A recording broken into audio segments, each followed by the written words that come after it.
Everybody, welcome to this podcast. I'm doing the section on mums. I'm going to still do the section on kids, but today I'm starting the section on mums because I really felt that what mums need is actually quite important.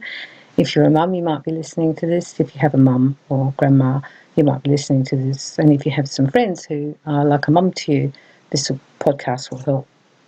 The most vital, the most important thing that you can give your mum is love. And I'm not just saying to say, oh, I love you on the phone, love you, not just that. It has to be more. Mothers have this special love that they have for their children, whether they're born by the normal means or whether they're adopted. It doesn't really matter. They have this love. And this kind of love is called maternal love. It's very, very strong, very, very protective love. It will last a lifetime, even when there's family disputes and estrangement and difficulties. The mother will usually always love the child. Now, there are two sorts of mums that you can have. Some love you conditionally. That means when you do the right thing, you're fine, and when you don't, they sort of withdraw the love and punish you and take it away. And the other mums, which I think are the ones that we all hope to have or to be, they give you love unconditionally. So even when you mess up and that, they don't actually withdraw the love. They might not like what you've done. They might even say what they think, tell you off, but it won't be withdrawn. And I think that's the thing you've got to understand, like with your mum, that it's important that you love her unconditionally. This is very, very important because unconditional love allows you to put up with all the bits and pieces that come with being in a family unit. And not all personalities get on so well. And sometimes I've noticed that if people are more alike, that they don't always get on. Sometimes it actually has the opposite. The more alike they are, the less they get on. So their relationship is a little more strained. I want you to give your mum love. I don't want you to just say it. I want you to give it. And that means if you love your mum, don't withhold from her. If you're mad or cranky with her, don't withhold from her. Because a lot of people know how to love, but they also know how to withhold love, and they won't give it. And it's like that power thing, that's conditional love treatment. You need to be doing things. Love is actually an action word. Love is about giving love, doing things. Because you need to be actively showing the love towards your mother. So this means that you would say things, really nice things to her. I would tell her the good things about her as a mum, because being a mum's really hard work and you really mess it up sometimes and don't do very well. And if you don't have a good relationship with one of your children and it's strained, that can make it even harder. So tell her the parts of her mothering that were good, her cooking, and she did this, and how you're grateful for that, and show gratefulness in those comments that you say to her.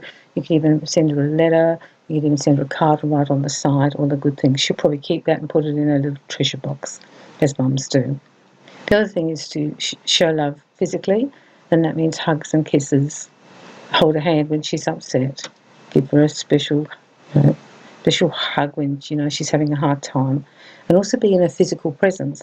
You need to be visiting her, being with her, like physically with her. Don't use just text and phone all the time. Make a time to go and have coffee with your mum, go and have lunch, go for a walk on the beach with your mum.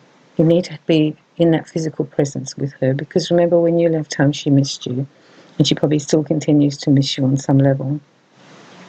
The other ways you do it to show active love is by giving. So you give time. So you give time, presence, gifts. You give solace, you give comfort, you give compassion. These are all the giving things that you can do for your mum. And also to give her what she doesn't ask for. Like if you know she's having a tough time, just turn up with a bunch of flowers. Buy her special cake. You don't have to say much. People get it. People understand these things. So this is about the active part of showing love. If you think she needs to get some help around the house, just organise it. Just go and buy her the new microwave, because the one she's using is really bad and the thing in the middle doesn't, wobbles all the time, and you've noticed that. You just go and buy the microwave and you just bring it. You don't have to wait for a birthday or for Christmas or for Mother's Day. I think it's a really important thing that you give to your mother, to give the love, you show the love. I think when you become adults and you have your own life and then your own children, Mothers can often be neglected because you're so busy, but it takes nothing to do these little simple things, especially the way the internet is. You can sit at night when the kids are in bed and hop on the internet and just buy something. You don't have to leave your room, pay it with your credit card, and it'll turn up at mum's. Your mother also is not going to live as long as you normally. Therefore, you've only got limited time once you're an adult. Some parents die in their 50s even. Therefore, you need to take advantage, because once they've gone, there's no way to do these things down here in the physical world. Once they're, gone where they've gone, you can't do the certain things you could now. It's important that you have a look at what you're doing with your mother. It's a very good question to ask her, and Mum, am I doing enough? Am I seeing you enough? Are we doing enough to support you? You need to talk to her. It's something that people don't tend to do.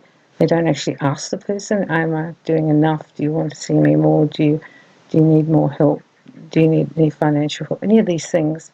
I just feel that you need to really be committed to giving her unconditional love in a really, really active way.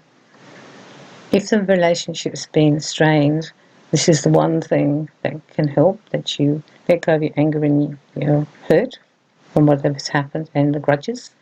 Let it go and move on and make a new line in the sand and just become being a more loving son or daughter. People don't think enough about the mum, especially once they get grown up, because they're in their own little world, especially in their 20s, 30s, 40s.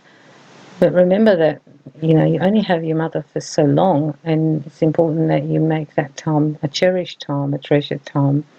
If possible, you could go on a little mini holiday just with her, or go and, if you want to, go and have some beauty treatments, or go to a special tapas bar. She likes tapas. It's tuning in and making the memories and showing the love. If you're a very shy person and you find it hard to say, then use all the other interfaces. Send her a card and write something in it. Send her frequent texts and tell her she's a great mum and, blah, blah, blah, like that. Mums love that stuff. Send her an email if you want to. There are many ways to do it. If you're shy and you find it's hard to come out of your throat, then do it in some other way, another gesture. Your mum is a special person in your life. She's also a special relationship. You don't have that with other people.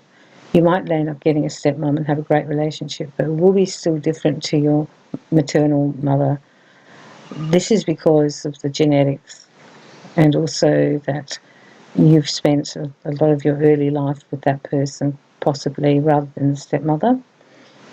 The stepmothers can actually play a vital role as being a mum too, so don't forget about them. I'll do a podcast on those people. But right now we're just talking about the love.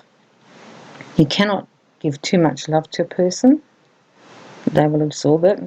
And not all our mums had a great life. Not all our mums had a great childhood or had great marriages. Some of our mums have been widowed and divorced, and they need that extra TLC, that extra taking care of them, looking after them, being kind to them, being generous in your way you give love. This will also be good for you because, one, it makes you a more loving person and a more, what I'd call, present person in terms of giving love. And the other thing is that if you have family and a relationship, that is good modelling for them. They are shown how to do it, so to speak. And also they will benefit from that, because if you have a good relationship with your mum, that makes less stress in the family unit, in the whole unit. You're lucky to have a mum if she's still alive. You are lucky. Try and make it the best relationship that you can make it.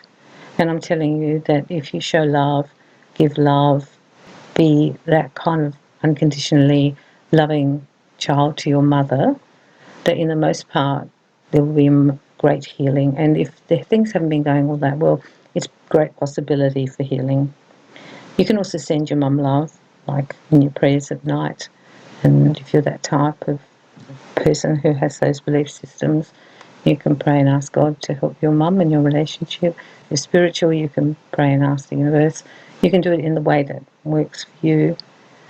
If there's big problems and you're having trouble, you can also consider counselling, the two of you going to counselling to see if you can improve your relationship. Often it's stubbornness and pride that gets in the way, I notice.